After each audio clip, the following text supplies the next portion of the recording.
The oracle problem. On 3,000 years of building faster oracles, and the one problem, not one of them is solved. To ask the most important question of his life, a man in the ancient world had to climb a mountain and wait, sometimes for a season, for the right day. The oracle at Delphi spoke only 9 days a year, 1 day each month, the 7th, the god's birthday, and never through the winter, when Apollo was sent to leave for the country beyond the north wind. You came up the slope of Parnassus with everyone else and took your place in a line that could swallow months. You purified yourself in the cold of the Castalian spring. You brought a cake baked to specification and a goat that had to shiver the right way when the water was poured over it, or the god was judged to be unavailable. And if you were rich or a citizen of a city that had done Delphi a favor, you waited for none of it. You bought what they called promentia, the right to go to the front. At the first information terminal in the West 3,000 years ago, money already bought the thing it has bought ever since, speed. What you had come all that way for when you finally went down into the inner chamber was information, not comfort, not a blessing, an answer. Should I plant now or wait? Should the city go to war? Should I marry her?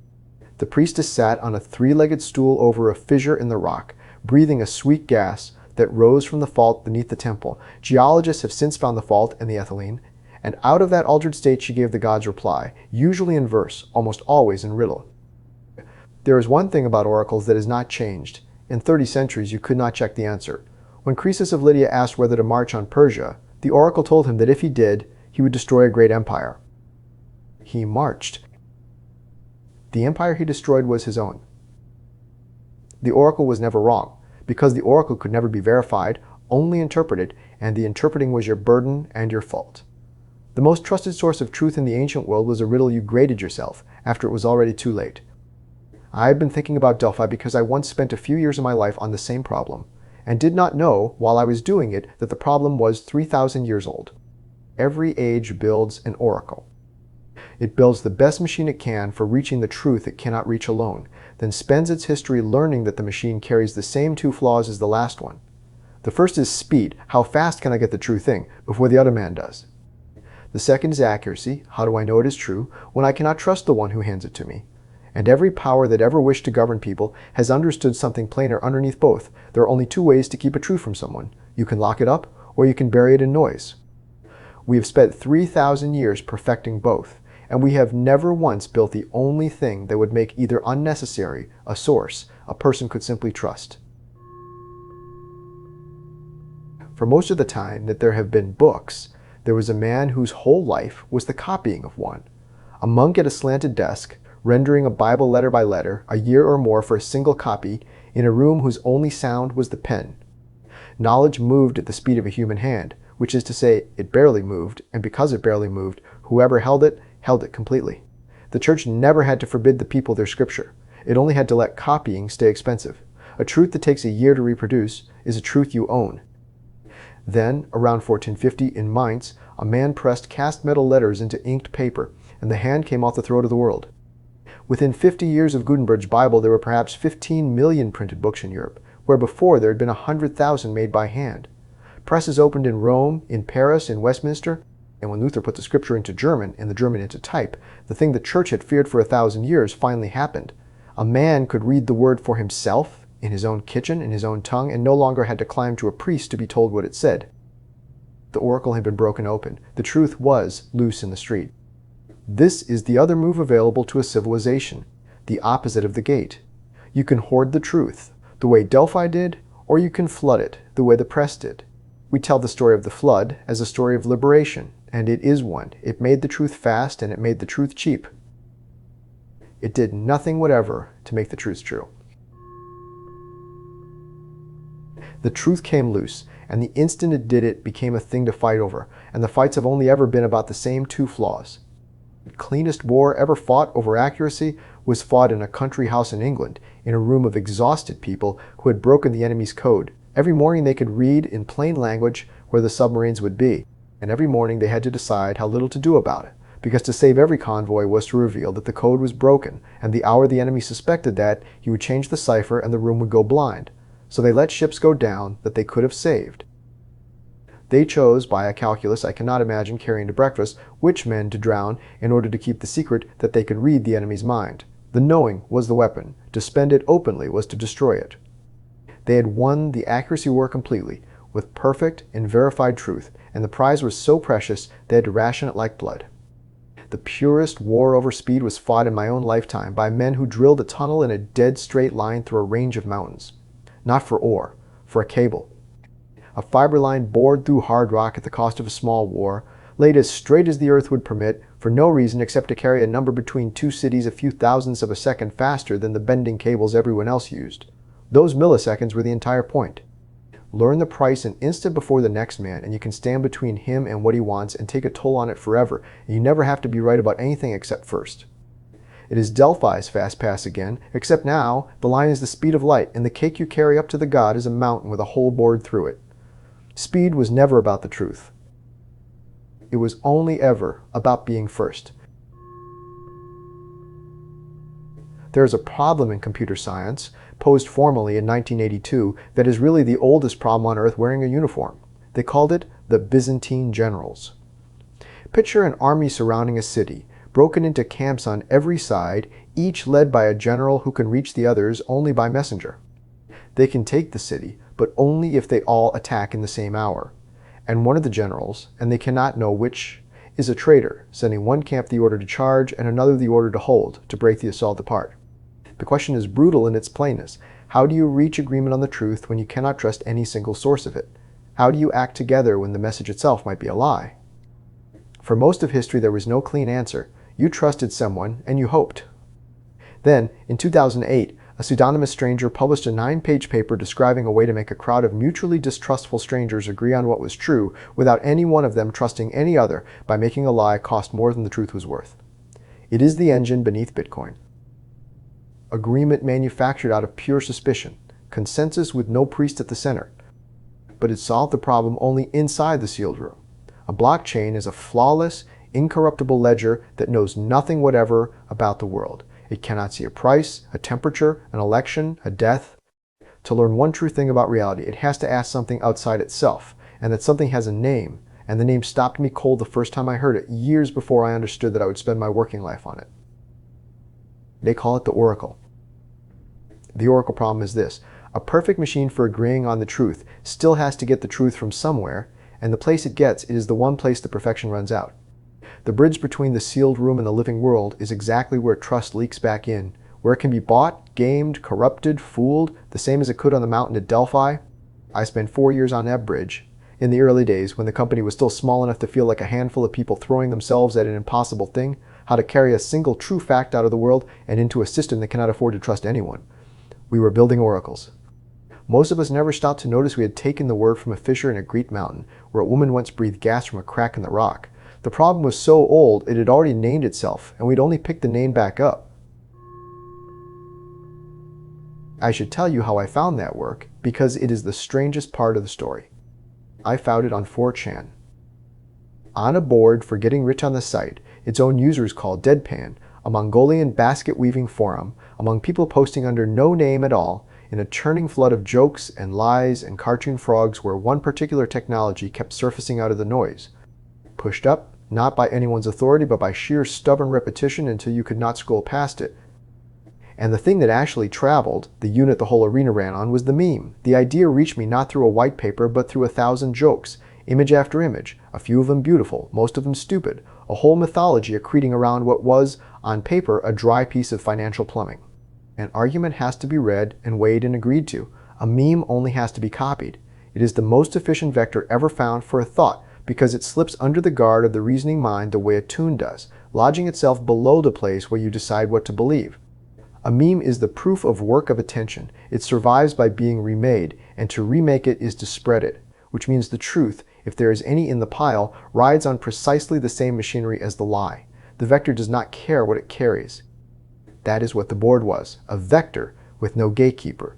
Delphi was pure gate, one voice, sanctified, walled off by priests and money and the calendar, unverifiable and absolute. The board was pure arena, no priest. No karma to farm, no follower count to lend a liar borrowed authority, the currency of the cleaner platforms, all of it gameable, none of it there. An idea lived or died on one thing only, whether enough anonymous strangers kept bothering to answer it. When they stopped, it sank down the pages and off the edge of the world and was gone, 404, as though it had never been said. It swarmed with the worst of us, with bots and bad actors and the paid assets of nation-states seeding their lies into the churn. But it also swarmed with the people who hunt those down, who smell an operation and fall on it with mockery, and somehow, out of that war of all against all, with no authority ruling on anything, Signal would now and then rise and hold. Not because anyone certified it, because it had survived contact with everyone. Two opposite answers, then, to the one ancient question. Delphi says, trust the single source we have made holy. The arena says, trust nothing, make nothing holy, and let the truth be whatever is still standing after everyone has had a turn trying to kill it. Both are still with us. Neither is safe. For a few years, it looked as though the arena might win. The internet had done to every gate what the press did to the churches, thrown the doors open on everything at once, any fact, any document, any leak available to anyone, instantly for nothing. And the people who had always run things looked at this and understood, correctly, that the old weapon was gone. You can no longer keep a truth from reaching people. The vault has no walls. So they reach for the new weapon, the precise inversion of the old one. If you cannot keep the truth from reaching people, you drown it. You do not censor the dangerous fact, you bury it under 10,000 convincing fakes, until finding it and not finding it come to the same thing. You pour ink into the ocean until no one can tell water from poison. And here is the cruel genius of it, you do not even need anyone to believe your lie. You only need them tired enough, uncertain enough, sure enough that everyone is lying to give up on the idea of truth altogether. People who trust nothing are easier to rule than people who believe the wrong thing. You no longer have to win the argument. You only have to wear everyone down until they stop believing the argument can be won. And the machine that pours the ink does the one thing the old censors could never dream of. It hands each of us a different ocean. The feed learns what holds you, and what holds you is not the truth but the heat. And so it gives every person a private and perfected version of the world ground to the exact shape of their own fear until two people can stand in front of the single same fact and watch two unrelated events. You have seen this happen. You have watched someone you love read the plain thing you read and walk away from it living on another planet and found you could not reach them because the lens was already on ground to a prescription written by something that profits precisely when the two of you can no longer speak. We did not break into tribes because we stopped caring about the truth. We broke into tribes because each of us was handed a different oracle and told it was the only honest one. And now we have built the newest oracle, the most powerful one yet, and we have done with it the single most predictable thing in human history. We have started to gate it again. You already talk to it. Everyone does. We bring it the questions we used to carry up the mountain. What is wrong with me? What should I do? Is this real? What is true? And it answers all of them at once, instantly, in clean and confident prose, at any hour, for anyone, with none of Delphi's 9 days a year, and none of the long climb. For one moment, it looked like the press all over again, the oracle smashed open, the truth loose in every street. But watch what is actually happening. The most capable machines are not the ones in your hand.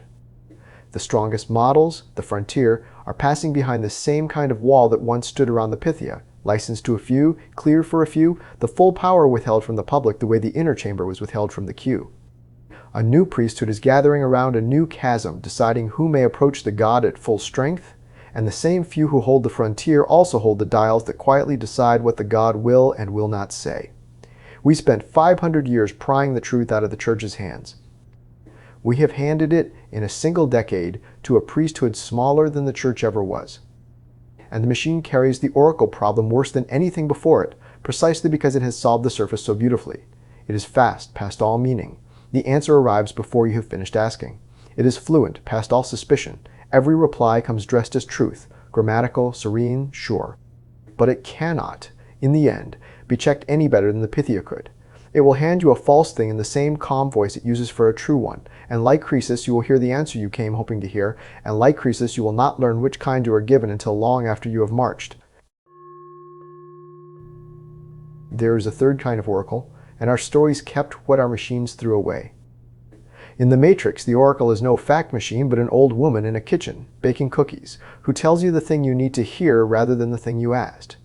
When Neo comes away rattled, unsure she was even right, Morpheus does not promise him she was. He says only that she told Neo exactly what he needed to hear.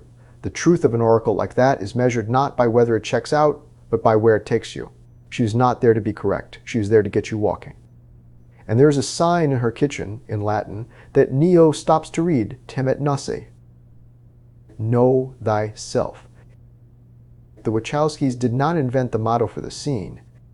They took it off the front of the Temple of Apollo at Delphi, where, carved over the entrance to the most famous oracle in history, above the queue and the priests and the woman breathing gas from the rock, two words met every pilgrim who climbed all that way to ask about something else: know thyself. It may be the oldest joke ever told, or the oldest mercy. The original oracle, the source, the whole ancient world climbed a mountain to reach, had a sign over its door telling you the answer was not inside, but in you. Come all this way if you must, the inscription says. Bring the cake and the goat, wait your season, put your question to the god. But know before you go in that the thing you are really after is not a fact about the world. It is the one who is asking. The oracle's deepest word to you was never the prophecy. It was, stop asking me. Late in the film, after Neo has done a thing the prophecy swore was impossible, Morpheus finally names what the whole story was about. Sooner or later, you are going to realize, as he did, that there is a difference between knowing the path and walking the path. That is the distinction the entire history of oracles has kept from us. We built Delphi and the press and the cipher room and the model to get us knowing, faster knowing, cheaper knowing, more of it, knowing at the speed of light. And the whole time, the scarce thing, the thing no oracle could ever hand across the counter, was the walking. Croesus had the knowing. He held the god's own words. What he lacked was the only thing that would have made them safe to hold, the wisdom to walk with them, to weigh them on his own feet, before he staked a kingdom on his favorite reading. The oracle gave him a fact. It could not give him the man who could carry one. 3,000 years from the crack in the rock to the glass in the pocket, and we have made the oracle faster than a held breath, and more fluent than any priest who ever lived, and we are no nearer the one thing that ever mattered because it was never the oracle's to give. We made knowing instant. We made it infinite. We never made it honest, because honesty was never a property of the source. It was always a property of the one who walks away. I know this the specific way you only know the things you were paid to build. I spent 4 years on the bridge that carries the truth into the machine, and the lesson the work pressed into me, under all the others, is that the bridge is where the trust breaks. Every oracle in every age is only as honest as its weakest crossing, and there has never been a crossing that could not be bought, gated, gamed, or fooled. Delphi sold a place at the front, the press could set a lie as clean as a psalm, the feed gives each man a different sea. The machine will reassure you, in flawless sentences, of a thing that is simply not so. So, the long history does not leave you with the question of which oracle to trust. None of them earned it, none of them ever will. It leaves you with the two words carved over the door, the ones the pilgrim read on his way in to ask about something smaller. The one source that needs no bridge, that cannot be gated or bought or gamed, that no messenger can corrupt because there is none standing between you and it, is the one the inscription was pointing at the whole time. But that is a longer climb than this one. It is the other mountain, and I have not finished walking it.